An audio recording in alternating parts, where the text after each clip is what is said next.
kita mau ke belajar Bapak Ibu ya. Nah, bila pertanyaan apa itu belajar dilontarkan kepada Bapak Ibu sekarang, mungkin banyak jawaban yang akan dihasilkan ya. Mungkin akan menjawab belajar itu sebagai perilaku membaca buku pelajaran. Mungkin mungkin belajar itu mengerjakan soal-soal ya. Ataupun berdiskusi, itu sudah termasuk belajar. Atau bahkan ada juga yang menjawab mungkin belajar itu sebagai berangkat ke sekolah.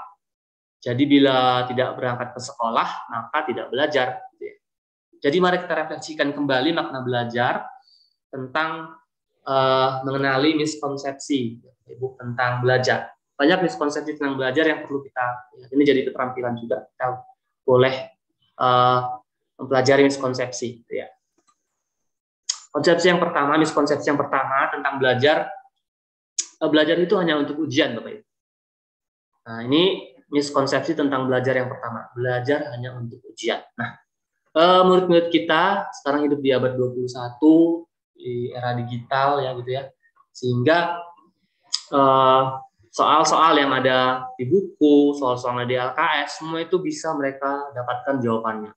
Jadi sistem hafalan ataupun belajar hanya untuk ujian yang tidak bermakna buat mereka, tidak memancing konsep literasi dan normasi mereka, itu menjadi miskonsepsi gitu Bapak Ibu ya.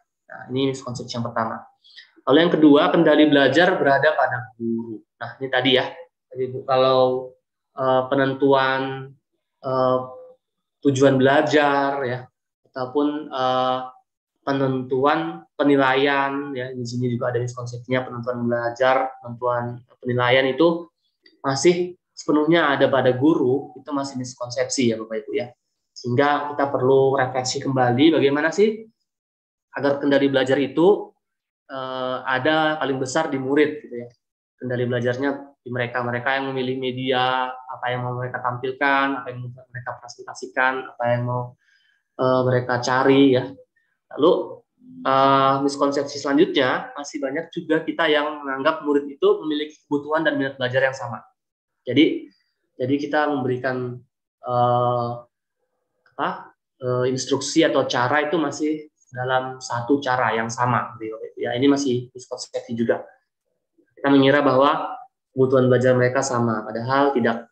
Minat mereka juga tidak sama. Ini sudah juga dijelaskan oleh Ki Dewantara gitu ya, Bapak Ibu ya. Setiap anak itu unik. Lalu belajar itu menghafal dan menggunakan rumus. Ini juga masih miskonsepsi belajar kalau hanya menghafal dan menggunakan rumus. Nah, ini sudah banyak soal-soal yang dijawab oleh artificial intelligence atau AI Bapak Ibu, sehingga soal-soal yang menggunakan rumus, menggunakan menghafal itu semua bisa dijawab dengan cepat. Ya. Jadi apa yang perlu kita lakukan supaya miskonsepsi belajar tidak terjadi, yaitu tentang menghafal dan menggunakan rumus, maka nanti kita boleh menggunakan pembelajaran yang mungkin bersifat project gitu Bapak Ibu ya, sehingga di kurikulum Merdeka timbullah project sehingga menimbulkan 6 dimensi profil pelajar Pancasila ya, yang itu nanti nggak harus menghafal dan harus menggunakan rumus Bapak Ibu, tapi dia membentuk karakter.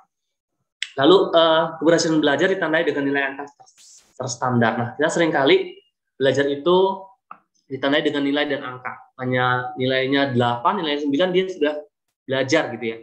Nilainya 5 dia belum belajar gitu. Padahal prosesnya yang kita perlu lihat ya Bapak Ibu, ataupun peningkatan karakter ataupun peningkatan kognitif yang bukan hanya berdasarkan nilai, tapi berdasarkan capaiannya gitu ya. Dari mana awal dia berangkat sampai ke tujuan di mana dia sampai gitu ya. Nah, sehingga bisa capailah miskonsepsi bisa kita patahkan gitu ya. Nah, Ibu, maaf saja yang terganggu dengan ini ya. Baik, saya tutup. Nah, saya kembali Bapak Ibu ke slide ya. Ya, itu tadi Bapak Ibu yang miskonsepsi belajar yang perlu kita refleksikan kembali.